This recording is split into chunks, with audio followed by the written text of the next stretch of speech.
Okay, so the big thing for this recipe is we need two bowls. Okay, one is our wet ingredients, one is our dry ingredients. Okay, whisk right now. Okay, all right. Okay, so I have my whisk, and then I have just a spoon that I'm just going to use as a whisk for the dry ingredients. So one thing that I always have up, obviously, is our recipe. So step one, I have the oven already preheated to 400 degrees Fahrenheit, or it's preheating. Okay, so step two, now I'm combining all of my dry ingredients. Okay, so I'm throwing my flour. Okay, my flour will go into the bowl here. Okay, done with that.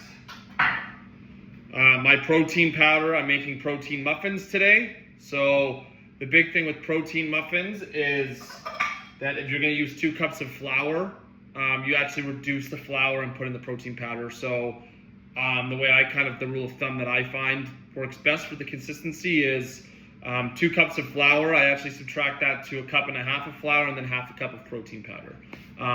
Same as like a cup and a cup.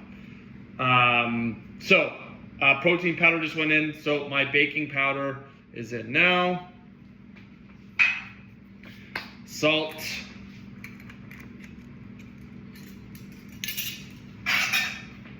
And then my sugar. Okay, so now the recipe calls for me to mix this all together. Okay, so I'm not putting it in the mixer yet. I'm just going to mix this all up together. Okay. Oop. Okay, and then it says just leave a little bit of a hole in the middle when we do the liquid ingredients. Okay, so now onto the liquid ingredients in this bowl. Okay, so I am going into, or the wet ingredients, sorry, I'm going 1 egg, okay, and as we learned last time, if we ever get a shell stuck in there, we can use the part of the shell to pull it out. It acts like a magnet that way. I'm going 1/3 cup of Greek yogurt. Okay, a cup of milk. And on my recipe, that should have been crossed out. It said vegetable oil. I substituted that for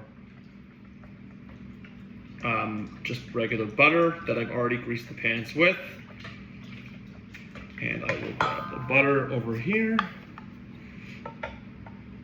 Okay, liquid butter. Okay, so now that that's getting all whisked together, okay, so now my last step is to pour the wet ingredients into the dry ingredients. So that's poured in. Okay. And I will now, see if I can angle this a little bit better. Okay. Going into the mixer.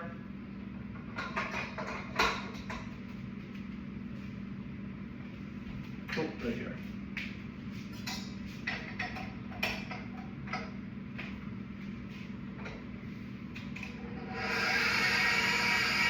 Okay.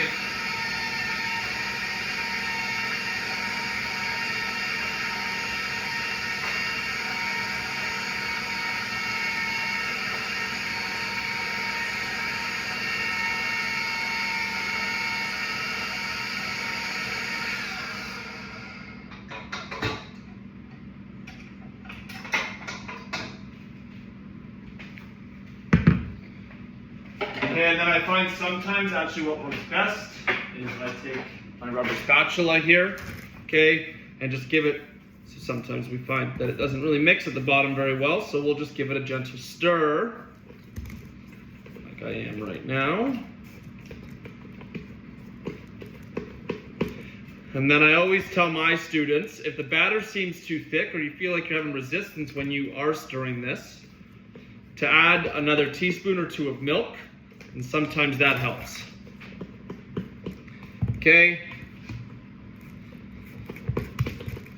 And I'm at a pretty good consistency here. Okay. And now I am just adding, if I wanted to add any berries or chocolate chips, I could. I'm not for this recipe. And now I'm just going to portion this out into my tray. So I'll give it a few more stirs. Okay, I'll grab my tray over here.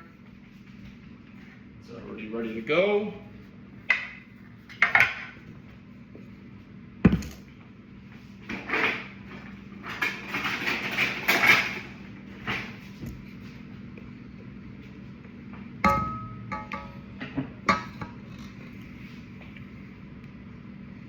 Okay, and then obviously when I'm trying to put the batter in, I always tell the students kind of give it a few, I don't know what to call it, just kind of up and downs. Okay, just to knock off that droop.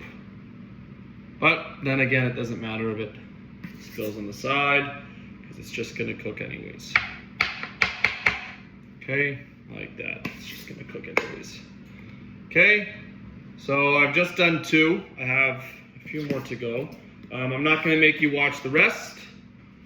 And then I will take a picture when these are done. Hopefully they turn out well.